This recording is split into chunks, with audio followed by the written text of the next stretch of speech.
आणि एक मोठी बातमी समोर येते। महाराष्ट्रातील पाकिस्तानी नागरिकांची आकडेवारी आता समोर आलेली आहे। अल्पकालीन व्हिसा असलेले एकूण 55 पाकिस्तानी नागरिक सध्या महाराष्ट्रात आहेत। तर भारत सरकारने पाकिस्तानी नागरिकांना भारत सोडण्याचे आदेश दिलेले आहेत। ठाण्यात सर्वाधिक म्हणजे 19 तर नागपुरात सध्या 18 पाकिस्तानी नागरिक आहेत।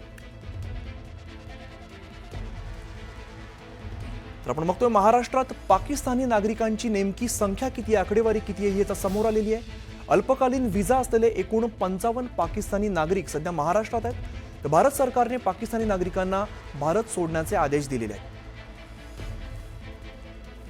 आमचे प्रतिनिधी तुषार सध्या आपल्या सोबत आहेत। तुषार, महाराष्ट्रातील पाकिस्तानी नागरिकांची आकडेवारी आता समोर आली आहे, काय अधिकची माहिती आहे?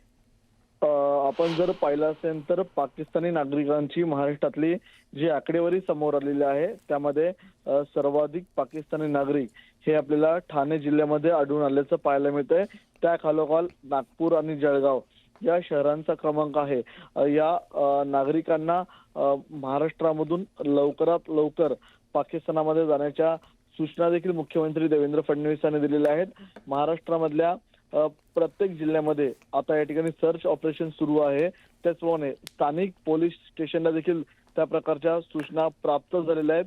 त्यामुळे स्थानिक पोलीस देखील आपल्याला आपापल्या भागामध्ये कोणते पाकिस्तानी नागरिक किंवा इतर देशातील नागरिक आलेले आहेत या संदर्भातली माहिती अवगत करताना पाहायला मिळते। त्या संदर्भातला न्यूज 18 लोकमतला जो रिपोर्ट प्राप्त झाला त्यानुसार जवळपास पाकिस्तानातले 55 पाकिस्तानी नागरिक हे महाराष्ट्रामध्ये आहेत आणि सर्वाधिक नागरिकांची संख्या ही आपल्याला ठाणे जिल्ह्यामध्ये असताना पाहायला मिळतात। कारण की महाराष्ट्रामध्ये सर्वात मोठा जिल्हा भौगोलिक दृष्टिकोनातून आणि लोकसंख्येच्या दृष्टिकोनातून आपल्याला ठाणे जिल्हा म्हणून ओळखला जातो। त्यामुळे ठाणे जिल्ह्यामध्ये आपल्याला 19 पाकिस्तानी नागरिक आहेत। त्या खालोखाल आपल्याला 18 पाकिस्तानी नागरिक हे नागपूरमध्ये आहेत, जळगावमध्ये 12 तर पुणे सारख्या शहरामध्ये अवघ्या 3 पाकिस्तानी नागरिक। निश्चित, त्यामुळे सगळ्या पाकिस्तानांवरती नेमकी कधी कारवाई होते पाहणं महत्त्वाचं असेल। धन्यवाद तुषार या सगळ्या सविस्तर माहितीसाठी।